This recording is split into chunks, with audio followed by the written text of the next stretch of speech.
오늘 아침 우리에게 주시는 하나님의 말씀은 마가복음 4장 10절로 20절까지 말씀입니다. 신약 성경 57면 마가복음 4장 10절로 20절까지의 말씀을 제가 봉독하도록 하겠습니다. 이 기록된 계시의 말씀을 봉독할 때에 지금도 살아계셔서 우리 각 사람 심령 안에 실체로 구하시는 주님의 음성을 친히 들으시기 바랍니다.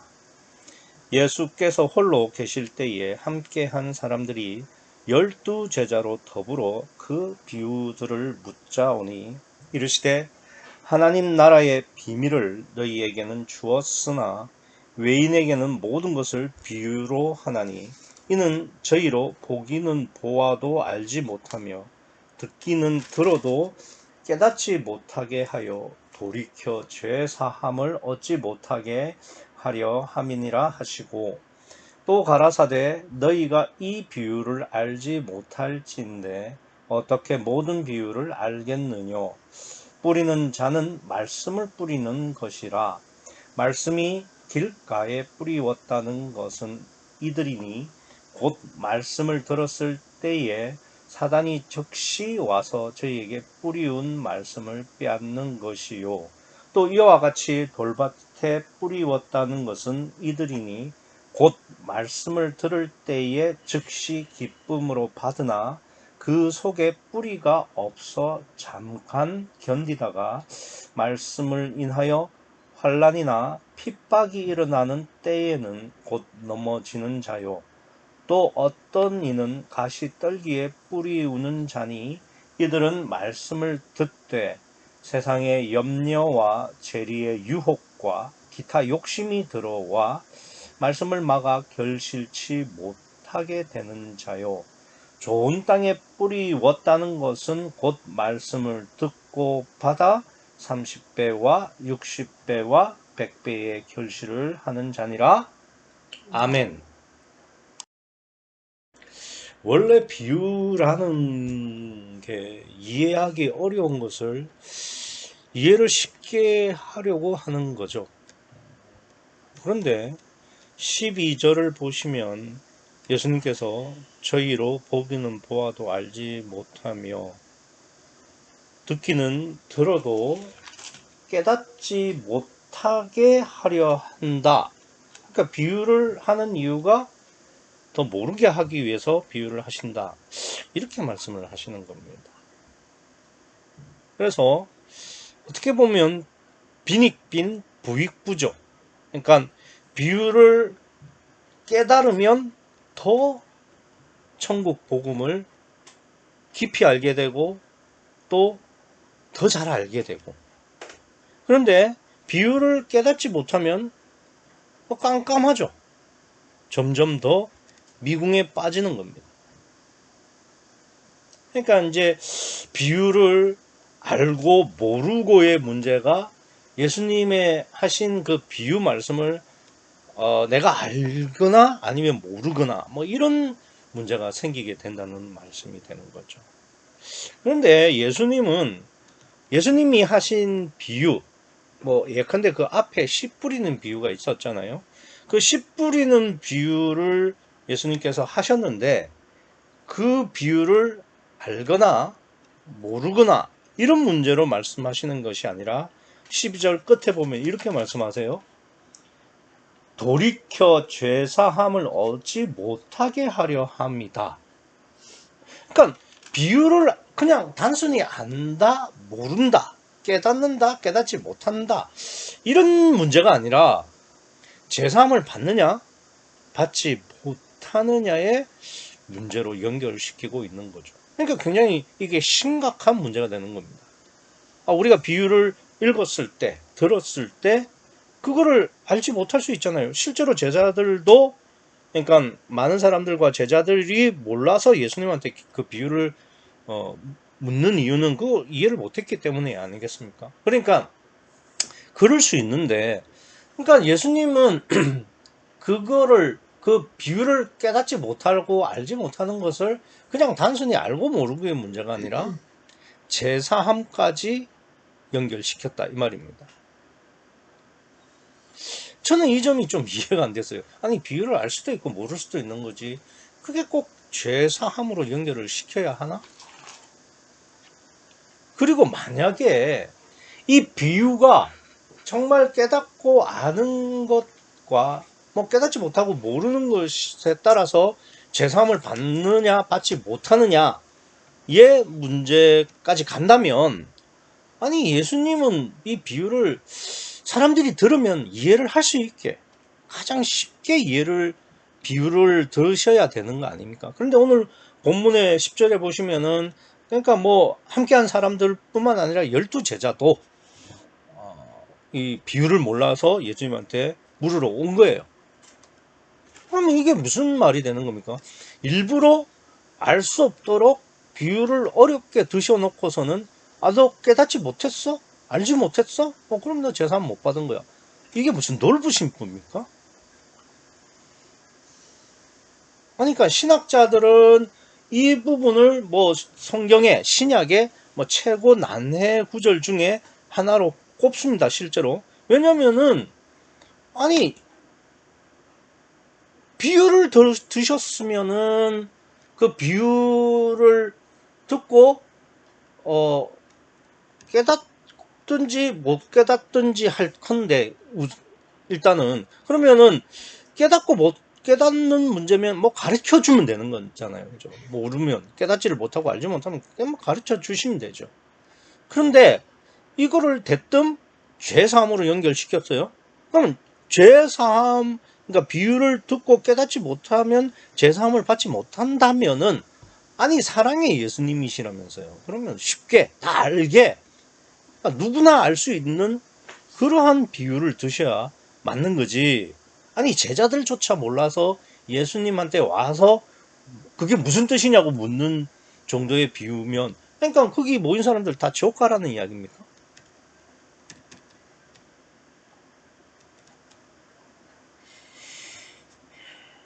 그래서 신학자들은 어떻게 해석을 하느냐 하면은 예수님께서 비유를 오늘 본문에서 해석을 해 주시잖아요.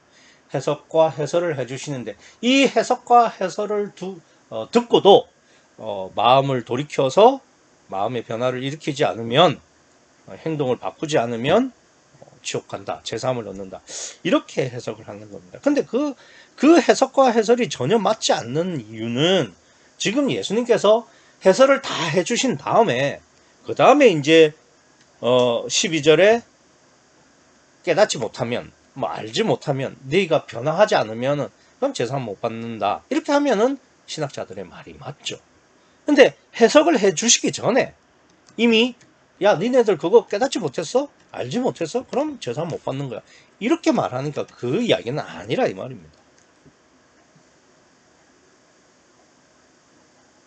그러면 예수님이 해설도 없이 비유를 깨닫지 못하고 알지 못하는 그 자체가 죄사함을 받지 못하는 것이라고 한다면 왜 그렇게 말씀하셨냐 이거죠. 왜 예수님의 말씀을 깨닫지 못하고 알지 못하는 것이 죄사함을 받지 못하는 이유가 되냐 이거예요. 우리 그거 고민해야 되지 않을까요? 예수님께서 뒤에 해설을 다 해주셨어요. 이 해설 다 해주시고 이렇게 하면은 그건 이미 늦은 거예요. 예수님이 해석을 해주시기 전에 하셔야 그걸 깨닫고 알아야 예수님 말씀은 죄사함을 받는 거라 이겁니다. 근데 우리가 생각하기에는 모르도록 비유해놓고 그것을 모르면 제사함을 받지 못한다고 말씀하시는 그 논리가 되게 모순되게 여겨질 겁니다. 그러나 항상 드리는 말씀이지만 예수님의 말씀은 오류가 없습니다. 그러면 어떻게 우리가 생각해야 되느냐면은 내가 보기에는 모순이지만 이건 모순이 아니라 내가 아직까지 하나님의 뜻을 예수님의 뜻을 제대로 이해하지 못했다 라는 사실을 생각하고 내가 지금 모순으로 여기는 것을 어떻게 논리적으로 연결해서 신학적으로 정리할 수 있느냐 그걸 고민해야 되는 거죠. 그리고 늘 드리는 말씀이지만 이렇게 모순된 논리는 반드시 영적 의미를 수반한다. 그 점, 이 두 가지를 알면은, 그러면 오늘 본문은 해석이 가능합니다. 그러니까 우선은 내 생각이 잘못됐다. 모순이라고 여겨지는 것이 모순이다라는 것을 인정하는 것과 그 안에는 영적 의도가 있다라는 이 두 가지를 반드시 염두에 두고 오늘 본문을 한번 보시도록 하겠습니다. 그런데 제가 오늘 본문을 가지고도 뭐 헬라어를 이야기를 할 텐데 헬라어 모르면 그러면 성경 해석 못하느냐? 그게 아니죠. 제가 말씀을 드리는 것은 뭐냐면은 우선은 이 12절의 말씀이 모순으로 보여야 돼요. 그래야 고민이 가능한 거고, 그래야 방법론을 찾을 수 있고, 그러면 하나님께서 알려주신다 이겁니다. 아니 아무리 헬라어 박사라고 해도 헬라어만 알고 또 단어만 안다고 해서 이게 오늘 본문이 해석을 할 수 있는 것이 아니에요. 그래서 제가 뭐 신학자들이나 그러니까 목사들의 설교를 뭐 찾아보고 설교를 들어봐도 전혀 엉뚱한 이야기를 합니다. 그러니까 헬라어를 알고 뭐 문법을 알고 그게 중요한 것이 아니라 얼마나 정당한 질문을 본문에서 던질 수 있는가, 그리고 그 정당한 질문에 대해서 얼마나 내가 정당한 고민을 할 수 있는가, 그리고 얼마나 하나님께 그 뜻을 구할 수 있는가, 뭐 거기서 차이가 나는 것이지 다른 방법론의 차이는 아닌 것으로 저는 믿고 있습니다. 그래서 뭐 제가 뭐 가끔 뭐 예전에 뭐 서울구유교회 코이노니아도 가서 보면 뭐 헬라어를 동원하고 뭐 이렇게 나열하시는 분들을 보면은 참 안타까운 점이, 그러니까 헬라어가 모든 뭐 만병통치약처럼 마술 지팡이처럼 그렇게 생각하시는 부분들이 있던데 그런 게 중요한 게 아니에요. 얼마나 기본에 내가 모순을, 하나님의 뜻의 말씀에 모순을 발견할 수 있고 그 모순을 얼마나 하나님의 뜻에 맞추어서 신학적으로 정리할 수 있느냐, 그 점이 가장 중요합니다. 그 과정 속에서 조금 부족하고 문제가 되는 것은 하나님께서 채워주신다 이겁니다. 누구를 통해서든 어떤 방법을 통해서든 문제는 내가 얼마나 하나님의 말씀을 고민할 수 있느냐. 특별히 우리는 한글 성경을 받았으니까 한글 성경으로 얼마나 고민할 수 있느냐, 그 점입니다. 그래서 저도 뭐 처음부터 헬라어로 이걸 알아봐야지 이게 아니죠. 12절을 보니까 이게 너무 모순인 거예요. 그래서 12절을 좀 더 깊이 보기 위해서 헬라어까지 제가 본 겁니다. 그랬더니 어떤 문제가 있느냐, 여기 깨닫다라는 말 있잖아요. 여기 보시면 12절에 이렇게 돼 있죠. 이는 저희로 보기는 보아도 알지 못하고 듣기는 들어도 깨닫지 못한다 할 때 이 깨닫는다라는 말이 헬라어로는 순히에임입니다. 그러니까 순이라는 것이 영어로 말하면 with, 함께란 뜻이에요. together. 그 다음에 히에미가 서 있다, stand. 우리가 understand 하면은 그 사람 아래에 서서 그 사람의 눈높이에 맞춰 서서 서 있으면은 이해를 할 수 있다. 그래서 understand가 이해한다는 뜻이잖아요. 마찬가지예요. 순희의 의미는 영어의 understand처럼 함께 서 있다는 뜻입니다. 함께. 그러니까 그 사람의 입장에 서서 그 사람과 함께 서 있다 보니까, 그러니까 이해한다, 깨닫는다, 이런 의미가 된다는 거죠. 그래서 여기서 중요한 것은, 그러니까 영어처럼 뭐 understand, 내가 밑에 그 사람의 눈높이에 서서, 어린아이의 눈높이에 서서 봤기 때문에 어린아이를 이해한다, 그런 이야기가 아니에요. 여기 순이에요. 순. 함께 서 있어야 깨닫는다는 거죠. 그럼 여기서 함께는 누구랑 함께 있는 겁니까? 그러니까 여기에 구유복음의 논리, 성경이 말하는 천국복음의 원리가 아니면 이건 절대 헬라어 아무리 알아도, 헬라어 박사라도 이건 깨닫지 못하는 겁니다. 왜? 여기서 말하는 순, with, together가 누구랑 함께 있어야 되는 겁니다. 성령. 성령과 함께 서 있으면서 깨달아야 깨닫는다는 이야기가 되는 거죠. 나머지는요, 그냥 겉으로만 깨닫는 거고, 그냥 피상적으로만 깨닫는 거고, 관념적으로 깨닫는다는 거예요. 그러나 성령과 함께 서 있으면서 깨닫는 거는, 그거는 진짜 깨닫는 거죠. 그러니까 순히에이미가, 그러니까 성령과 함께 깨달아야 깨닫는 것이고, 그래야만 죄사함을 얻는다. 이거는 신학자뿐만 아니라 AI한테도 물어보세요. 이런 이야기가 나오는지. 그 다음에 여기 보시면 보아도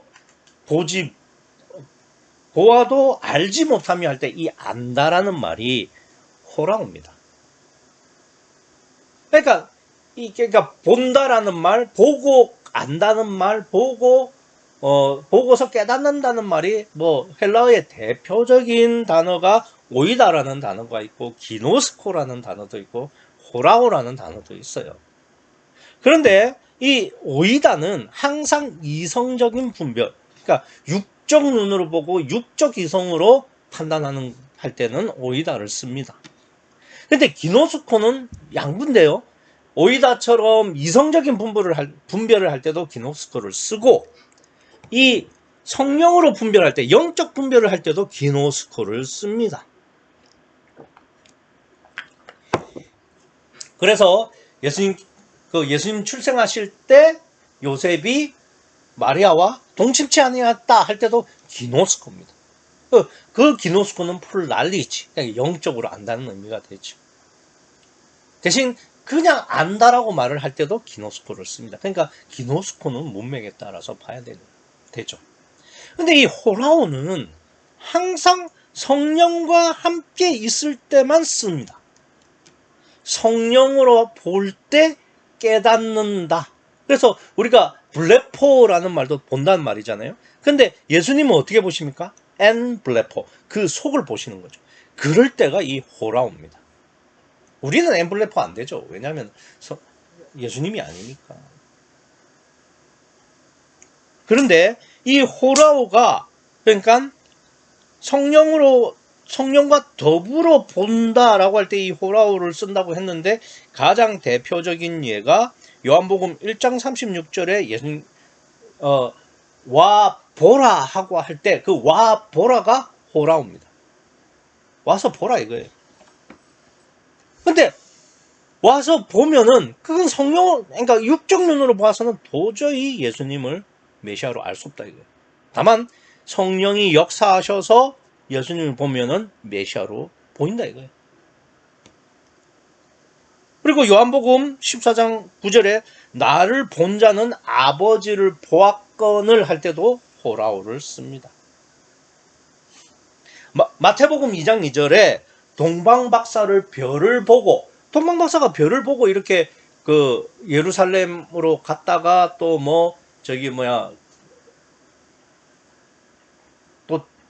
예수님이 출생한 베들레헴 쪽으로 가잖아요. 그때 동방박사가 별을 볼 때도 호라옵니다. 왜?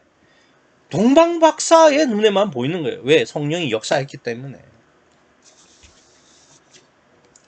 그렇기 때문에 성령의 역사 없이 아무리 듣고 봐도 알지 못하기 때문에 결국 성령과 연합해서 보거나 듣거나 하지 못하면은, 그러면 깨닫지도 못하고 알지도 못한다는 거죠. 그러니까 성령과 함께 하지 않으면 예수님의 비유를 아무리 들어봐야 그 비유가 무슨 뜻인지 모른다는 거예요. 성령과 함께 하지 않으면 죄사함 못 받는 거 아닙니까? 이 당연한 이야기예요. 당연한 이야기. 성령과 함께 보고 호라오를 하고, 성령과 함께 듣고 순히미 하면, 오직 성령과만 함께 하면은 죄사함 얻는다 이거예요. 그런데 성령이 함께 하시지 않으면은 넌 죄사함 못 받는다. 이게 뭐가 틀린 말이에요? 진리지. 그러니까 예수님은 우리가 보기에는 모순처럼 말씀하는 것처럼 보여도 예수님의 말씀이 항상 옳다니까요. 비유의 해석을 하든 안 하든 성령과 함께만 있으면은 그러면 깨닫고 아는 거예요. 그러니까 오직 성령이 중요한 것이지 뭐 비유를 해석하고 못하고 그런 문제가 아니라 이겁니다. 그래서 12절이 씨 뿌리는 비유의 핵심이에요. 성령과 함께 하느냐 안 하느냐. 아니 씨 뿌리는 비유라는 것 자체가 결국은 성령과 심령의 연합 아닙니까?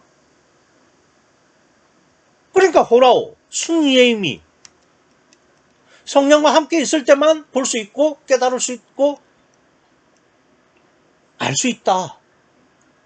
성령과 함께면 죄사함을 받는다. 더 이상 할 말은 없어요. 저는 12절로 그냥 끝났다고 생각합니다. 그러나 예수님, 그러니까 제자들을 비롯한 사람들이 이 씨 뿌리는 비유에 대해서 뭐 질문을 했기 때문에 예수님께서 또 대답은 해 주셔야 되죠. 그게 이제 13절부터 시작되는 겁니다. 그런데 우리가 한 가지 아셔야 될 것은 뭐냐면은 성령이라는 게 사람들과 함께 하는데 그런데 그게 시대마다 달라요. 그러니까 엘로힘 여호와 임마누엘마다 다르고 구약 다르고 신약 다르죠. 그러니까 구약에는 성부 하나님이 성령을 보내시는 겁니다. 그래서 하나님의 신, 하나님의 영 이렇게 표현을 해요. 그런데 신약의 성령은 어떻게 됩니까? 물론 성령도 있죠. 그러나 또 다른 보혜사. 그게 어떤 성령이냐면은 예수님께서 부활 승천하셔서 하나님 우편에 계셔서 아버지의 성령을 예수님의 이름으로 보내시는 거예요. 예수님이 보내신다고. 그래서 예수님이 말씀하시는 성령이 함께한다는 것은 구약에서 성령이 함께하는 것하고는 달라요. 그래서 뭐부터 말씀하시느냐? 씨 뿌리는 비유를 해석하실 때 제일 먼저 하시는 것이 13절입니다. 또 가라사대 너희가 이 비유를 알지 못할진데 어떻게 모든 비유를 알겠느냐 하신 다음에 14절 보시면 뿌리는 자는 말씀을 뿌리는 것이라. 지금 예수님께서 비유를 사람들한테 던지셨잖아요. 그게 씨를 뿌리는 거고. 그러니까 씨 뿌리는 자는 예수님이고 씨 뿌리는 자가 예수님 예수님께서 비유하신 것이 씨를 뿌리는 자가 씨를 뿌리는 겁니다. 그렇죠? 그러니까 씨를 뿌리는 자가 뭐 농부라고 치고 씨 뿌리는 자가 씨를 뿌렸다. 요게 예수님께서 씨 뿌리는 비유를 사람들한테 드셨다. 그 똑같은 구조입니다.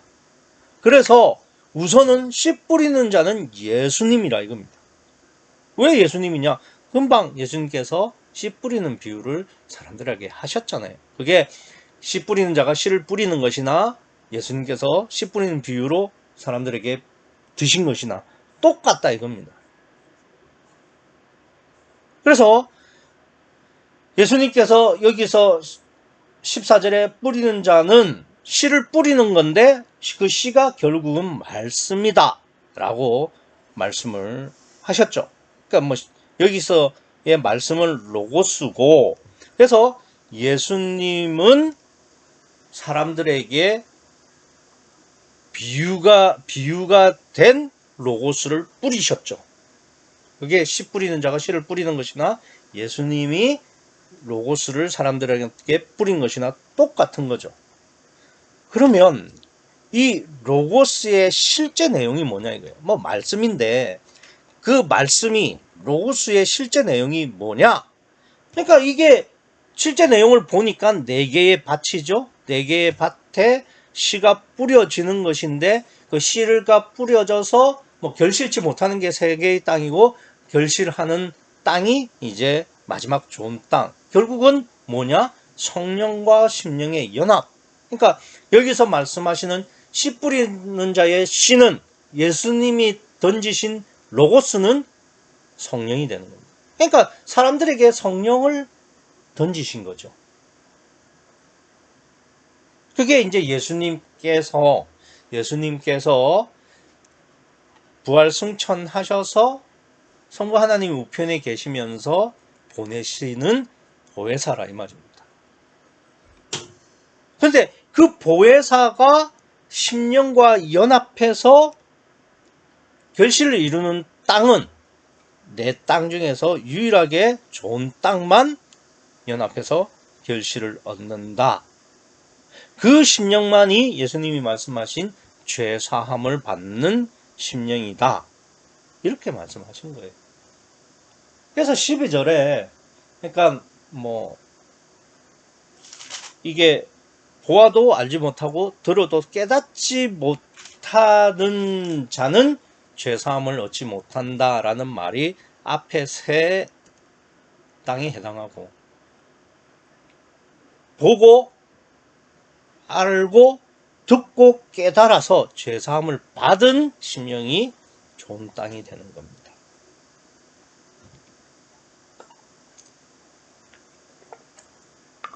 그래서 12절을 결론으로 또한 전제로 두고 오늘 본문에서 구약과 다르게 지금 예수님이 던지는 말씀은, 로고스는, 성령은 구약과는 다르게 그 속에 들어가는, 그러니까 구약의 성령과 다른 보혜사의 연합이다 라는 것을 말씀하시고 오늘 본문을 다시 한번 말씀하시는 거예요. 그래서 15절에 보면은 여기에 길가부터 말씀을 하시죠. 그런데 여기 보시면은 성령이 그 심령에 도착하기 전에, 그러니까 씨가 땅에 떨어지자마자 사단이 지금 즉시 먹는다고 돼 있잖아요. 저는 이게 좀 이해가 안 됐죠. 왜냐면 씨가 말씀이고 성령이라고 한다면 사단이 그걸 먹는다? 그러면 사단이 성령보다 더 능력도 세고 위네? 저는 그런 생각이 들었었습니다. 그런데 이건 그런 이야기가 아니죠. 인격적 관계라는 겁니다. 그 인격적 관계면 사단이 어떻게 성령이신 말씀을, 씨를 먹을 수 있냐? 그래서 실제는요, 이 15절에는 먹는다는 단어는 없습니다. 15절에 보면 말씀이 길가에 뿌렸다는 것은 이들이 곧 말씀을 들었을 때에 사단이 즉시 와서 저희에게 뿌리운 말씀을 빼앗는 것이고, 여기서 보면은 본문에서는 여기 다른 데서는 이제 먹는다는 말도 있고 오늘 본문에서는 빼앗는 거라고 했는데 사실 먹고 빼앗는다라는 단어는 없어요. 그러면 실제로는 뭐냐? 그러니까 들어 올렸다는 겁니다. 그러니까 사단이 즉시 와서 저희에게 뿌리운 말씀을 땅에서 들어 올리는 것이요. 이런 말입니다. 그러니까 이런 거죠. 새가 씨를 먹거나 빼앗거나 이러는 것이 아니라 사단이 와서 하는 짓은 뭐냐면은 성령과 내 심령이 연합할 수 없도록 간격을 버리는 겁니다. 그것만 할 수 있는 거예요. 그러면 왜 성령이 능력도 강한데 심령과 성령 그 사이에 이 사단이 끼어들어서 간격을 벌리도록 허락하시냐 이거예요. 그래서 제가 그 말씀드린 거예요. 하나님은, 성령은 우리 심령과도 인격적인 관계지만 사단과도 인격적인 관계예요. 절대 강제하시지 않는다 이겁니다. 그래야 사단도 타락할 수 있으니까요. 그러면 어떻게 이 사단이 우리 심령과 성령의 사이를 벌릴 수 있느냐, 들어 올릴 수 있느냐? 그게 길가라는 뜻입니다. 길가는 어떤 곳입니까? 사람이 늘 부지런히 오갑니다. 그래서 땅이 딱딱하게 굳어 있죠. 그러니까 반질반질할 정도로 사람들이 왔다 갔다 하는 그 길이라 이겁니다. 이게 무슨 이야기냐면은 세상이 너무 좋은 거예요. 하나님을 믿고는 싶고 구유교회를 나가기도 하고 구유 복음을 듣기는 하지만 세상이 너무 좋은 거예요. 아, 어떤 주식을 사면은 수익률이 좋다는데 어떤 땅을 사면은 벼락부자가 된다는데 그 세상적인 관심, 그러니까 세상에서 얼마나 잘 먹고 잘 살고 건강하게 오래 살 수 있느냐, 여기에 관심이 다인 사람이에요. 그런 심령이에요. 그러니까 말씀이, 그러니까 구유복음이 전달이 돼 봤자 관심이 없어요. 관심이. 그러니까 사단이 금방 와가지고 그 사이를 벌려놓는 거예요. 야, 오늘 저녁에 맛있는 거 먹으러 가야지. 그거 끝나면 야, 내일 아침에 주식 시작하자마자 요거 사, 요거 사. 이런 걸로 이 사람은 성령을 생각할, 그러니까 오직 성령일 틈이 없는 거예요.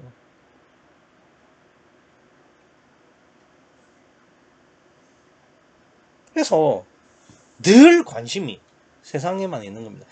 쉽게 말하면 영적인데 관심이 없어요.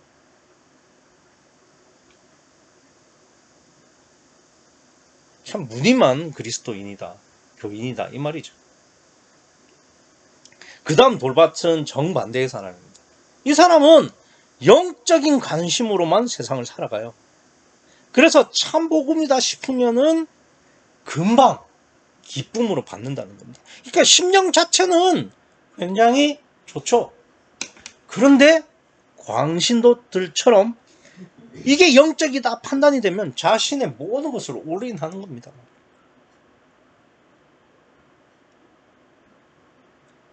참 어떤 집사님은 뭐 자기 부인을 위해서 뭐 집에서 요리도 안 한다. 그게 육체를 부인한다는 거죠. 그걸 몇 년 동안 했다고 그러더라고요. 그러니까 영적인데 관심이 너무 많은데 뿌리가 없어요. 뿌리라는 것은 뭐냐면은 성령과의 연합을 통해서 그 복음이 정말 영적으로 잘 정립이 돼야 되는데 그냥 감정이에요. 자기가 맞다고 생각되면은 거기에 올인하는 겁니다. 제일 문제는 뭐냐?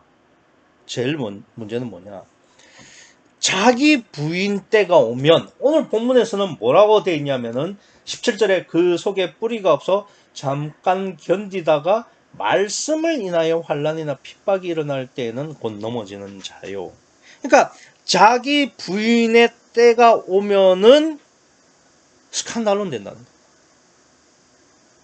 우리는 여기 보시면은 말씀을 인하여 환난이나 핍박이 일어나는 때라고 하니까 마치 이 어떤 말씀 때문에, 그러니까 믿음 때문에, 신앙 때문에 환난과 핍박이 왔을 때 뭐 순교한다, 뭐 이런 식의 생각을 하기 쉽습니다. 그 말이 아니죠. 자신이 받아들인 복음, 그러니까 기쁨으로 받아들인 그 복음에 대해서, 혹은 특별히 어떤 목회자에 대해서 의심을 하지 않는 거예요. 그러니까 자신이 받아들인 그 복음과 목회자는 절대 의심하지 않고 맹목적으로 복종하는 겁니다. 그래서 영적인 것에 민감해서 이게 맞다 싶으면 올인해가지고 기쁨으로 받지만 한번 거기에 고착되면 절대 자기 부인을 할 수 없는 심령을 말하는 겁니다. 그래서 제가 자꾸 예를 드는 게 이런 거죠. 그러니까 예수 피를 믿으면 구원받는다. 이거 성경 어디에도 없어요.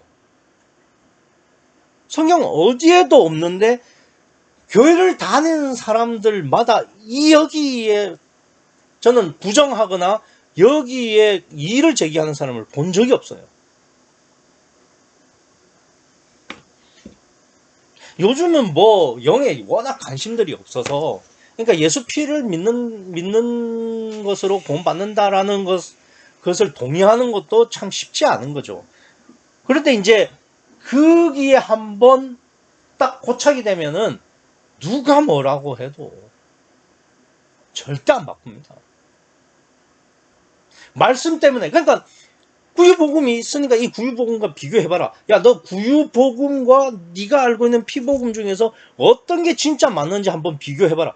그러니까 비교를 해보면은 제가 성경적으로 근거를 대주고 하면 위기감을 느끼거든요. 그러니까 환란이나 핍박이 오면은 딱 그만두는 거예요. 아니야, 내 말이 맞아. 우리가 맞아.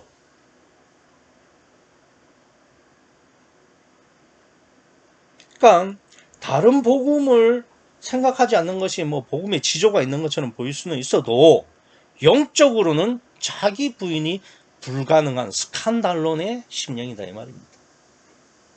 그래서 늘 구유복음도 의심하고 따져봐야 된다고 말씀을 드린 겁니다. 그래야 오히려 구유복음이 참복음인 것을 확인할 수 있는 겁니다. 앞에 그 길가는 사단이 성령을 해방하는 거죠. 그런데 지금 이 돌밭은 자기 스스로 고착이 돼서 사단이 뭘 할 필요도 없어요. 자기 혼자 그냥 고착이 돼가지고 절대 자기 부인을 하지 못하는, 그래서 성령이 전혀 역사할 수 없는 성령 해방의 상태에 놓여 있는 겁니다. 그러니까 우리도 잘 고민을 하셔야 돼요. 구유복음도 내 심령도 끊임없이 비교하고 의심할 수 있어야 성령이 내 심령에 뿌리를 내릴 수 있다는 사실 잊지 마시기 바랍니다.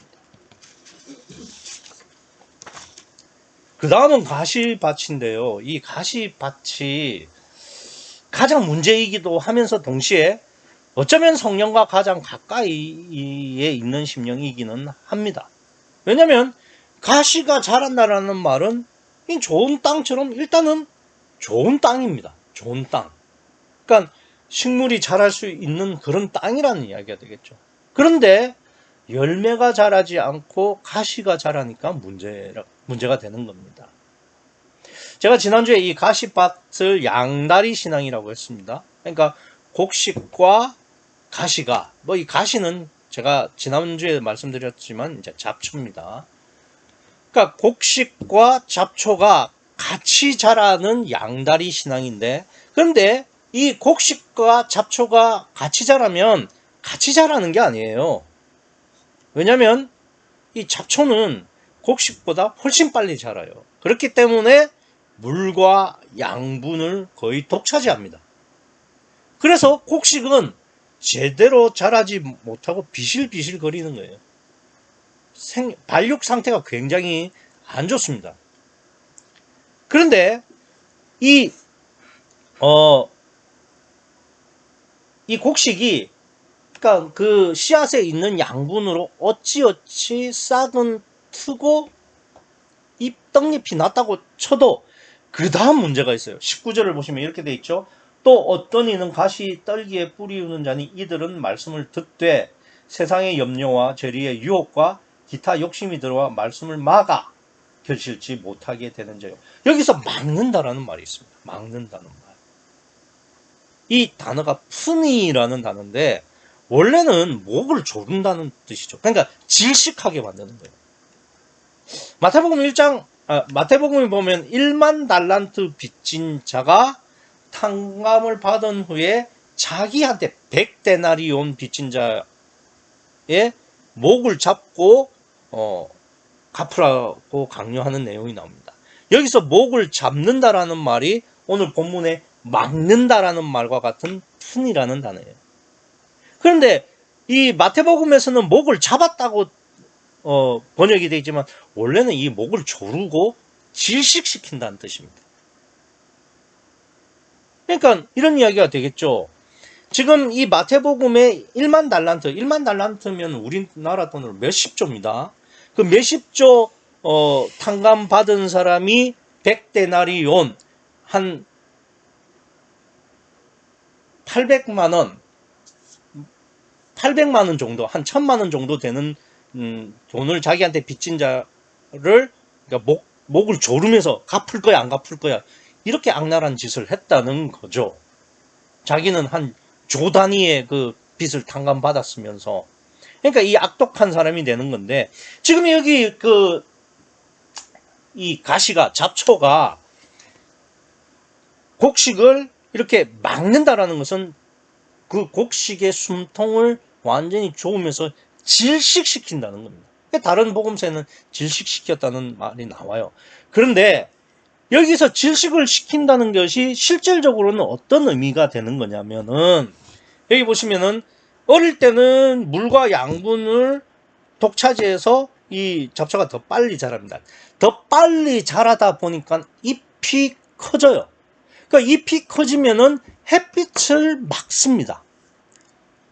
그러면 이 곡식이 싹을 틔우고 그 다음에 이제 잎을 내기 시작하면 그때부터는 이제 양분은 없어요. 그 씨앗에 있던 양분은 다 사라졌죠. 그래서 겨우겨우 잎 하나 벌렸는데 그 잎에 햇볕이 들어와야 광합성을 하고 얘가 그때부터 먹고 사는 거예요. 그런데 이 잡초가 커져가지고 잎을 그 위에 벌리고 있으면 햇볕이 안 들어가니까 얘가 결국은 말라 죽습니다. 그러니까 우리가 그 농사 지을 때, 저는 잘 모르지만 들어보면은, 그러니까 벼를 키울 때 피도 자란다고 해요. 근데 피는 벼를 죽이기까지는 못한다고 합니다. 그런데 이 잡초 같은 경우는 자라서 이 곡식을 아예 말려 죽인다고 그럽니다. 거의 살아남지를 못한대요. 죽인답니다. 그 정도로 이 잡초가, 가시가 결국은 이 씨를 완전히 죽이는데, 그렇게 하는 게 뭐냐?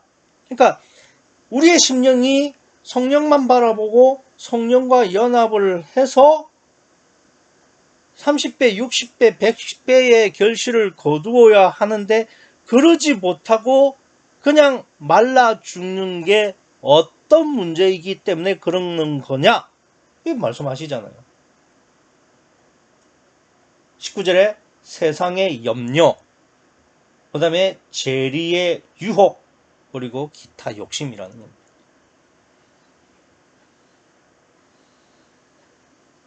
그래서 이 세상의 염려, 재리의 유혹, 그리고 기타 욕심이 성령과 심령이 연합할 수 없도록, 여기 보시면은 19절에 막았다라고 했죠. 질식을 시킨다는 거예요. 그러니까 세상의 염려와 재리의 유혹과 기타 욕심이, 그러니까 우리의 심령을 꽉, 목을 조르듯이 꽉 틀어 막아서 성령하고는 아예 그냥 접촉도 못하게 그렇게 막는다는 겁니다.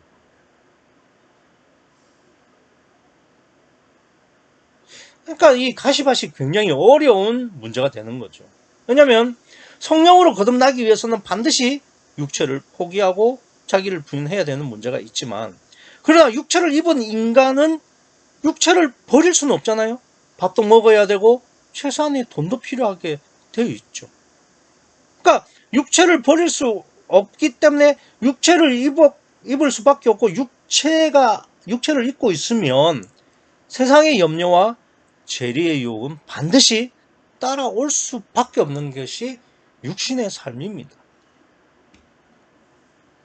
그걸 어떻게 포기하라는 거냐고. 이미 세상의 염려와 세상 재리의 유혹과 기타 욕심은 이미 육체를 입고 있는 이상 그건 어쩔 수 없는 부분인데 어떡하라는 거예요. 예수님께서 말씀하시는 거예요. 딱 한 번은 죽으라는 겁니다.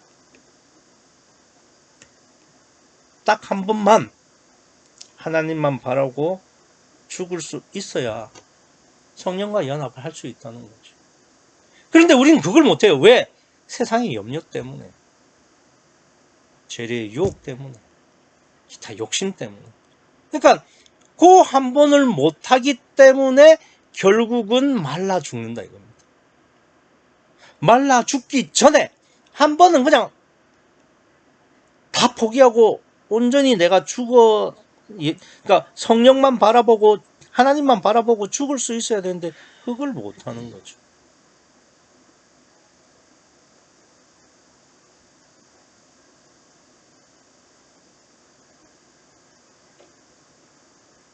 참 어려운 문제입니다.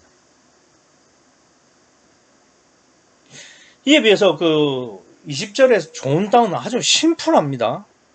그러니까 뭐라고 되어 있냐면요. 말씀을 듣고 받아. 그러니까 말씀을 듣고 받는 게 전부예요. 여기서 받는다라는 말이 무슨 말이냐? 파라데코마이라는 말인데, 데코마이가 영접한다는 말입니다. 그런데 구약의 성령과 예수님이 보내신 성령, 보혜사는 다르다고 말씀드렸습니다. 그러니까 왜 데코마이가 아니라 파라데코마이냐? 파라는 옆에, 파라크레토스 알죠?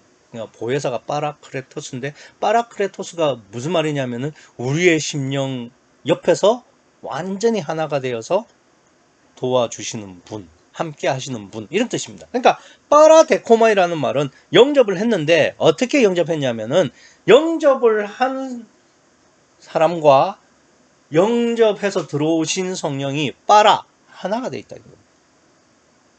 그러니까 둘인데 암수 동체처럼 하나와 같은 상태. 그걸 말을 하는 거죠. 그래서 좋은 땅이라는 것은 어떤 거냐? 좋은 심령은 성령을 영접하는데 내 심령 안에 성령과 완전히 연합되어 있는 그러한 심령을 말을 하는 겁니다. 그러니까 이 좋은 심령은 아무나 될 수가 없는 거죠. 길가에 세상 부귀 영화 다 버릴 수 있어야 되고요. 돌밭에 자기 확신도 포기할 수 있어야 됩니다. 그게 아무리 천국 진리 같고 그래도 의심할 수 있고 내 심령도 의심할 수 있어야 되는 그런 것들도 필요하고요. 가시밭에 염려와 유혹까지도 다 부인할 수 있어야 성령이 함께 하실 수 있는 거죠. 그러니까 세상 모든 것을 다 버리고 심지어 나까지도 다 버리고 오직 성령만 바라볼 때 그때 성령이 내 마음속에 들어오시는 파라데코마이가 되는 영접할 수 있고 그걸 오늘 본문에서는 20절에 말씀을 듣고 받아 영접한다 이런 말씀을 하고 있는 거예요. 그러니까 성령을 영접하면 되는 거예요. 근데 성령을 영접할 때 나한테 어떤 것도 있어서는 안 돼요.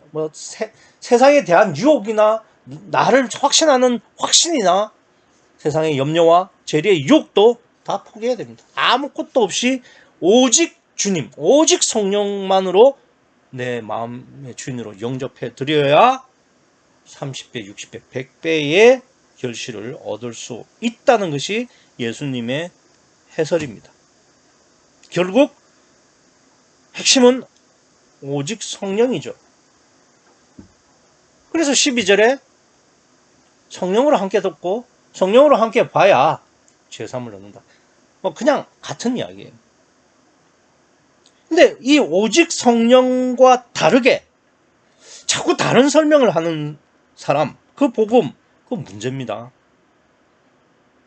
오직 성령 외에 성령 빼고 다른 걸 자꾸 끼워 넣으면 그건 성령 해방이에요. 오직 성령은 다른 모든 것을 배제하고 정말 유일한 성령만 남겨두는 걸 말해요.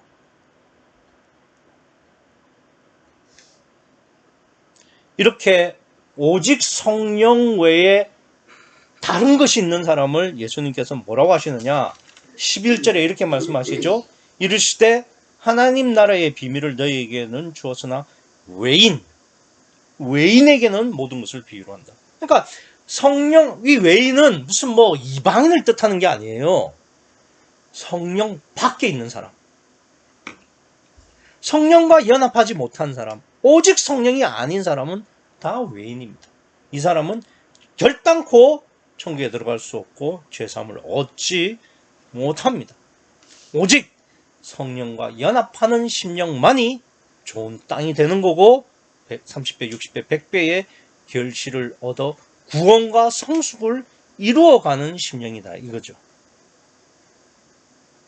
신앙의 기준은 딱 하나입니다. 내가 성령과 연합해 가고 있느냐, 아니면 성령 외에 다른 것을 끼워서 외인으로 사느냐, 그 둘 중에 하나예요. 오직 성령으로 성령과 연합하셔서 거듭날 뿐만 아니라 30배, 60배, 100배의 결실로 성숙을 이루어 가시는 여러분과 제가 되기를 간절히 소원합니다. 기도하시겠습니다.